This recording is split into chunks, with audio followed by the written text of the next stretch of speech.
Hello. Okay, so let's talk about Atraxa.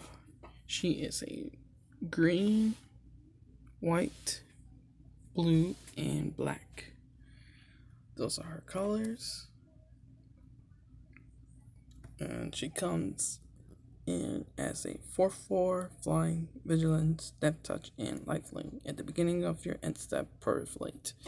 So which means you can essentially add counters onto any of your creatures or planeswalkers. Um, this is the mana you need to cast her. Black, blue, plains, and forest. In those terms. Um, what you want to do in terms of having mana available at your first turn is you want to play lands that are her colors if you want to cast her first, or you can play a Soul Ring, which adds 2 colorless mana. It's not the colors, but still you can use those 2 manas to cast in a Planeswalker. For an example, it would be Ashiok. And when you cast her, you would only pay a colorless, which Soul Ring will do for you. You'll have 1 colorless floating, but you'll end up paying a island and a swamp to cast her. So spells and abilities your opponents control can't cost their controller to search their library. And then target player puts the top 4 cards of their library into the graveyard, then exile each opponent's graveyard, which is pretty cool. So you can target the most player you think that you think is the most dangerous on the field, or target anybody pretty much. There are some other planeswalkers that you can cast, like you don't want to cast Ashiok, you can cast Tamiyo. And she is a 1 colorless, forest, plains, and island. She's really good. Her emblem allows you to play non-land permanents off your hand without paying their mana cost. You can target creatures that other players have, and when they deal damage, you get to draw a card. I forgot what her minus is. I think it's you sacrifice a permanent. But you also have besides Tama, she's a really good commander. If not commander, planeswalker to get. There's other planeswalkers too, like Versaka, Golgari Queen. And then she does.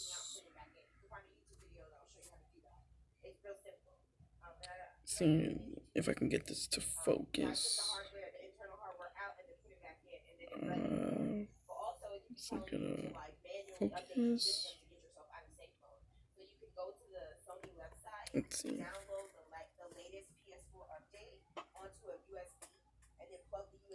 Okay, so you may sacrifice another permanent. If you do, you gain 1 life and draw a card.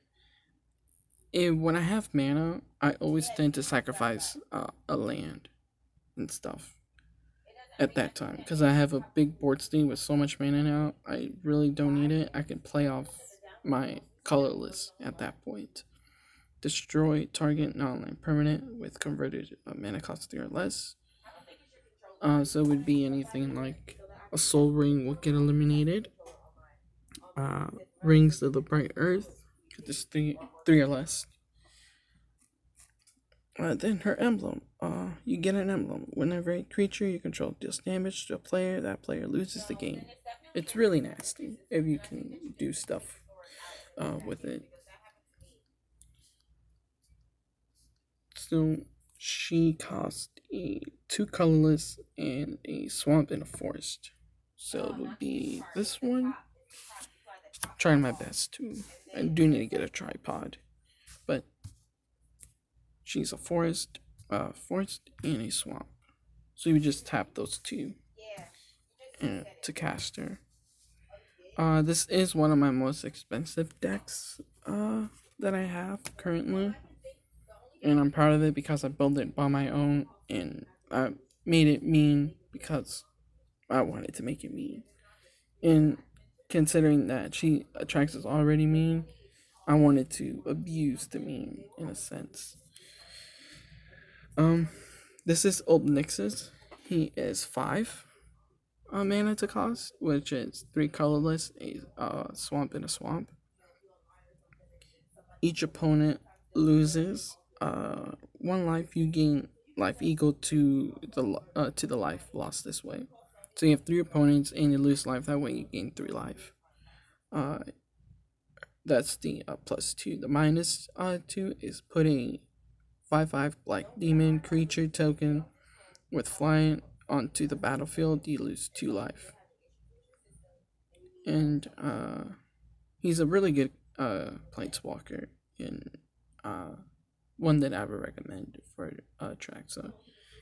You'll gain life, but you also would put up a blocker onto the battlefield. I mean, of course, you are losing 2 life, but having blockers is essential. You get an emblem with a 1 colorless, 1 black, 1 swamp. Sacrifice a creature, you gain X amount of life and draw X amount of cards, where X is the sacrificed creature's power. So if you sacrifice one of your flying 5/5 Black Demon creatures, you gain 5 life and then you'll draw 5 cards. And then he can also be a commander as well. Just a little text down there. He's a 3 when you cast him, which is pretty cool.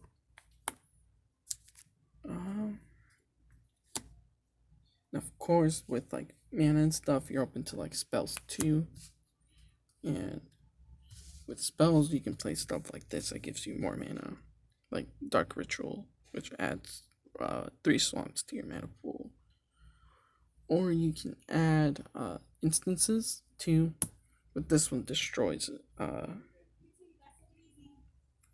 This one destroys target permanent. Its controller gets a 3/3 black green beast creature token, and that's what I mean when I say the spells like that are like mean and gross in this deck. Or you can have this: put all creatures on the bottom of their owner's libraries, and it's a 3 colorless, 2 white. This has helped me several times. Stuff. There's also things that can help you get your Planeswalkers onto the battlefield. With Call the Gatewatch, which is a 2 colorless and a white. Search your library for a Planeswalker card, reveal it and put it into your hand, then shuffle your library. It's pretty gross because then you can go for your most favorite or one that creates you tokens. In this case, I have so many enchantments and sorceries to cast, where I have enough mana to do it and stuff, or I can sacrifice one of my artifacts to get rid of that, to discard it and then draw a card. And you can do his ability anytime, of course. Yeah. Let's see if I can get it to focus.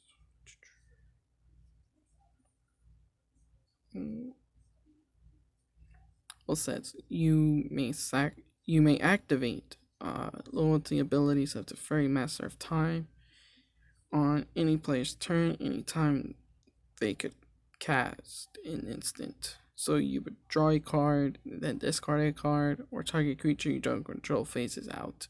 It's really cool. I used that ability several times. And then if you get the ult, you get to take 2 extra turns after your turn. If you did ult him.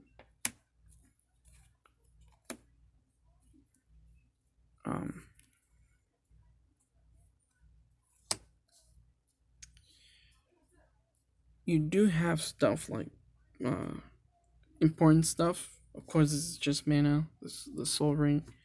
This is actually an ability with one of my lands. That's an artifact. I can make colorless mana with Basalt Monolith.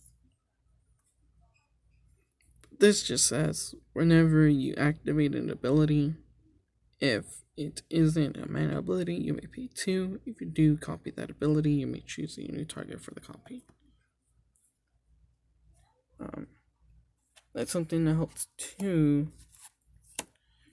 But this is the most thing you want in Atraxa. It's one of the cards that you mainly want in a deck if you do plan on building Atraxa is the Chain Veil.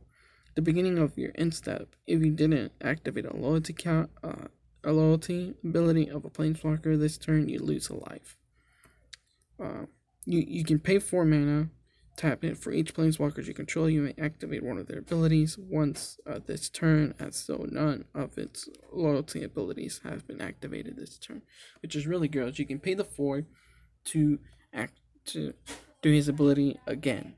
So if you have 10,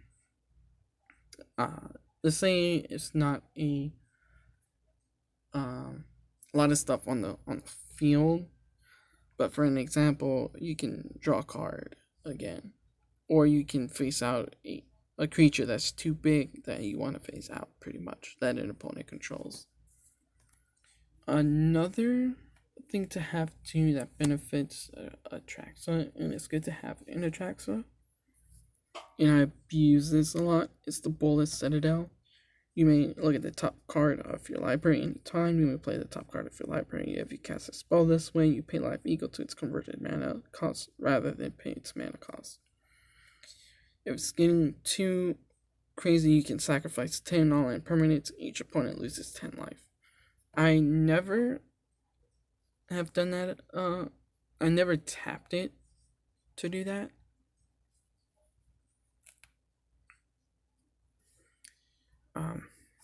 Just because I have stuff that really just kind of helped me in the long run.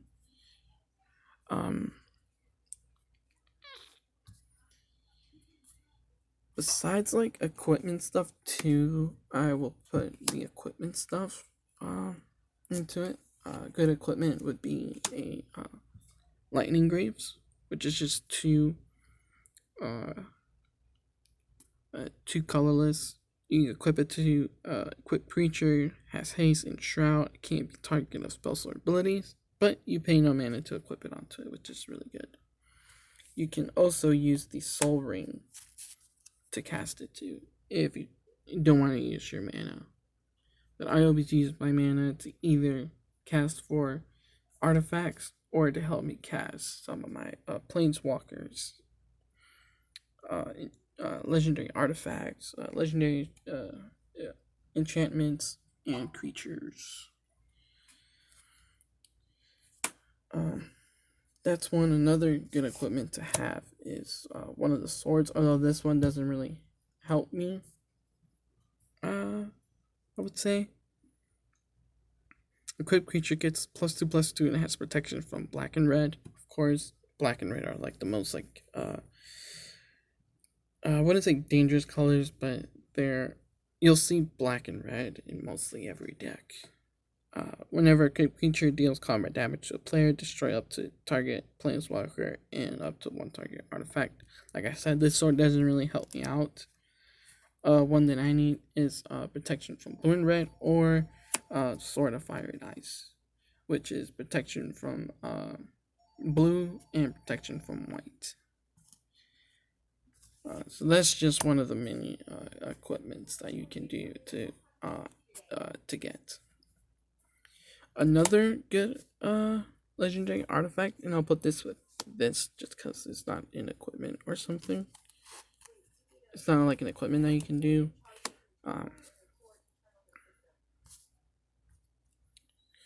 But this is good. Not for you essentially, but for your opponents, it is good to have an Atraxa too. Um, you make it's 6 colorless, and spells your opponents uh, cast cost 2 more to cast at the beginning of your end step. Each opponent loses 1 life. So yeah, it's really good. They pay more to cast their own spells and stuff, and they lose a life. So it's really good. You'll be hurting your enemies in the long run if you can protect. If you just want to be mean and gross, like I said, this deck is supposed to be mean and nasty. There is a creature too that are really grows in, well, not really gross, but let's say you do want another Atraxa, another good thing to have, and just to make Atraxa even more gross and stuff. What's better than one Atraxa? Than to have 2 Atraxas with a Sakashima of 1,000 Faces, and he's a 3 colorless, 1 blue. So, like I said, you can do a Soul Ring, and then you can do a land that you don't need. So you can tap either a swamp, but again, you do have spells in black. So at this point, a green would be good to tap, and you can tap one of your islands to cast them. When you do,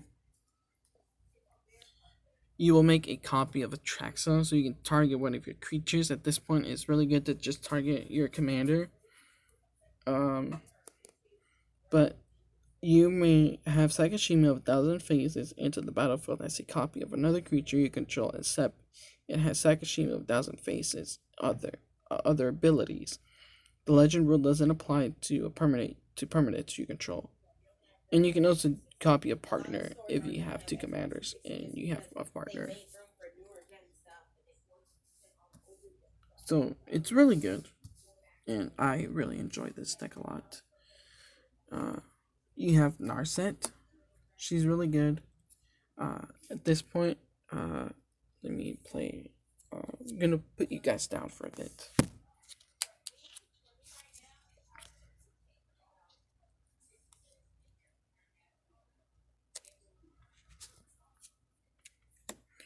This is Narset, and what I mean is she's good is that each opponent can draw more than 1 card each turn. So you have someone that's drawing cards and stuff. This or they have, I think it's something that will, if an opponent plays a spell and that spell is making you, let's just say, it makes you draw a card and stuff, because there are spells like that will do everybody and say, oh, I'm just going to be nice here, draw a card. So you won't be able to draw any more cards besides than your draw step. And then you can look at the top 4 cards of your library. You may reveal a non-creature, non-land card from among them and put it into your hand. And put the rest on the bottom of your library in a random order. So you can grab 4 and then grab the one that you think will benefit you at what turn you're at. Like, let's say you want to play another Planeswalker, you can grab another Planeswalker. If you're low on mana, you can grab another Mana Rock. Just things and ascenses are going to help you out. So when this game starts getting dangerous, or you are pretty low behind, you can grab some of those stuff to help you out, and essentially it would be helpful in the turns coming up. Let's look at some more Planeswalkers that I think are mean and gross. Sorin Markov is a really good and mean Planeswalker overall. He is a 3 colorless. He's a 3 colorless swamp, and swamp. So 3 swamps. So he's 6. His uptake, which is +2, Sorin Markov deals 2 damage to target creature or player. You gain 2 life. Or you can just be mean and gross and see, down take him and do the -3 and say target opponent's life becomes 10. I played it several times and I always do the minus. I never done the plus. Or you can do the plus to you control target's player next turn, which is pretty gross. And then you can just essentially play stuff that's not going to help your opponent, pretty much. Or just make him tap all his stuff for just because. Just cast stuff that cast equipments or artifacts he's not going to need and stuff like that. Let's see what other Planeswalkers. Let's grab some things that would probably be more essential and beneficial at this point.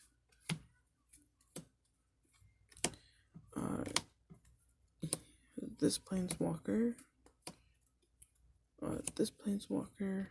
this one, jeez.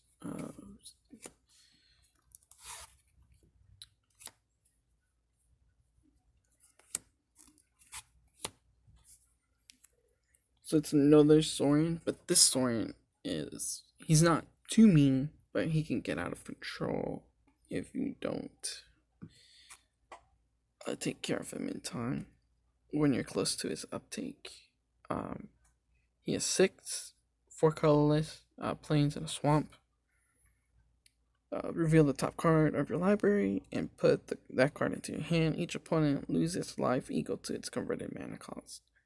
So if he's 6, and this is, let's say not this is part of your hand, but let's say that legendary artifact, everybody will take 6. Or you can do hits a minus, which can be anything if he's at 7 or 10, let's say. A Sorin Grim Nemesis deals X damage to target creature or planeswalker, and you gain X life. Where if you say 7 or 10, depending on where he's at with his number, if he's at 6 and you do 6, everybody is just gonna take 6 and you take 6 life. Or you can do the -9 and then put a number of 1/1 black vampire knight creature tokens with lifelink onto the battlefield equal to the highest life total among all players. So if someone has 62 life and they're getting so much life, you make that many black knights, then you can attack with all those to gain how many tokens attacked. This actually won me a game, so he's a win con essentially in this deck. He's really good. I suggest having this one just because his uptake is untap 2 target lands. So if you use a swamp and a forest to pay the colorless, you can untap these 2, and you'll have 2 mana floating available. Or you can get blockers. You can put a 3/3 beast creature token onto the battlefield, and then creatures you control for the -4 get a +3/+3 and gain trample until end of turn.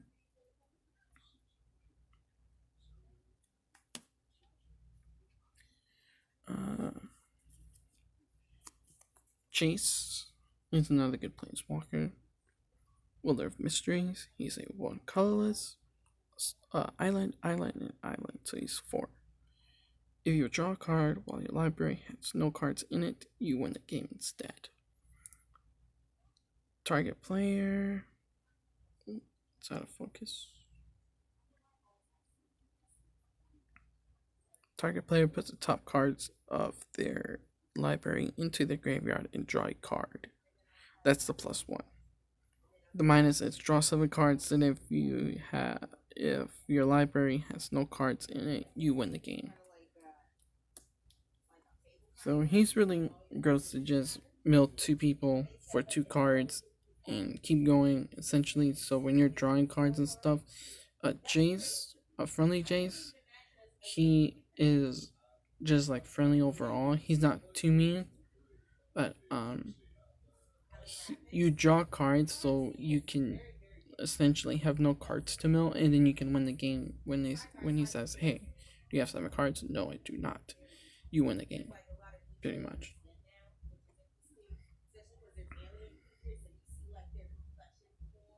Professor Onyx is a 6 for colorless, 2 swamps, Magecraft.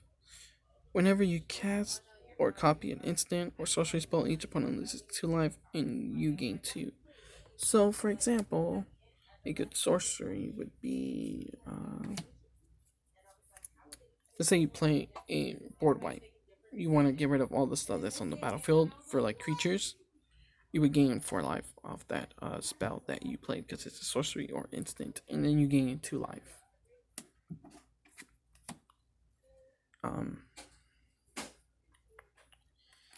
might as well do the other Jace too.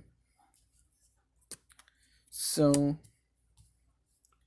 you have this Jace on the battlefield.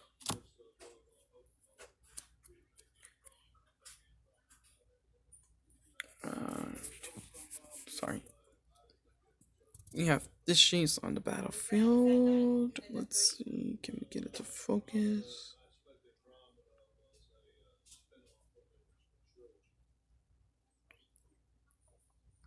He is Jace Mirror Mage for 1 colorless, island and island. Let's see here.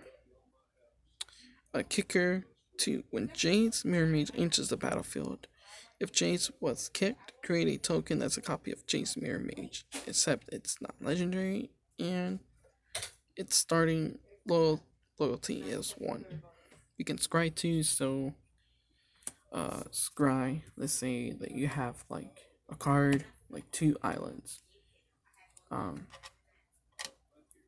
Let's say you get a island or like any land, and you get a you have this. You draw these 2 cards.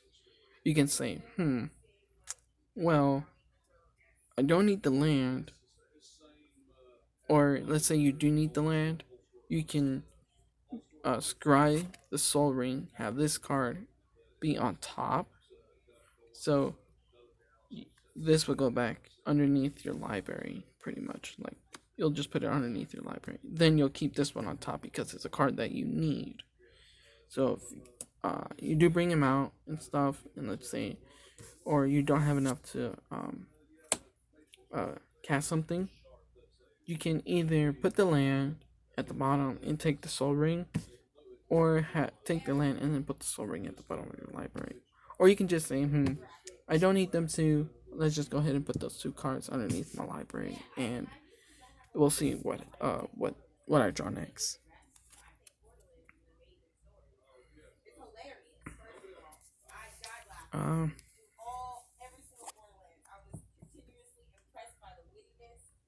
You draw a card, reveal it, remove a number of loyalty counters equal to the card's converted mana cost from Jace Mirror Mage. So yeah, let's say he has 10, right? Example, this is 6. You cast it. He's at 10. You would use 6 of his loyalty counters to cast a legendary artifact, and then he'll be left with 4. With 4 uptake. So he's really good. I will talk about. We'll do.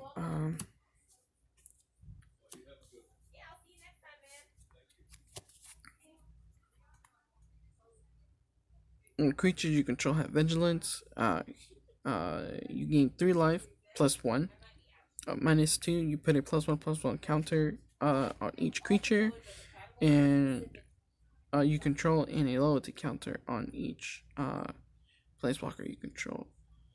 And for 2 colorless, a white and plains in a forest. These are other Planeswalkers I'm going to show you guys. Don't want to talk too much again, but I do want to show you what I have and stuff. Here's Amanatu,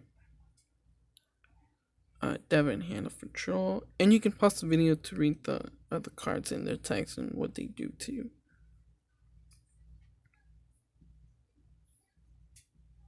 She's in Chinese. She just makes whenever a she makes a a 2/2 zombie, when creatures, opponent creatures, or whenever creature dies, you draw a card.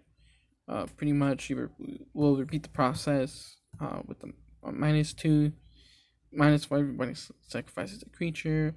I forgot what the emblem does.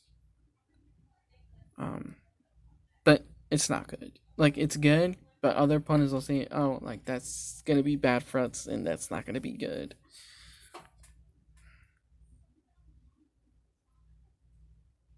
Ugin's a little bit more kind of expensive on the mana side, but I have the stuff to cast him. And he's really gross. He's really nasty. Do you have more Planeswalkers and just a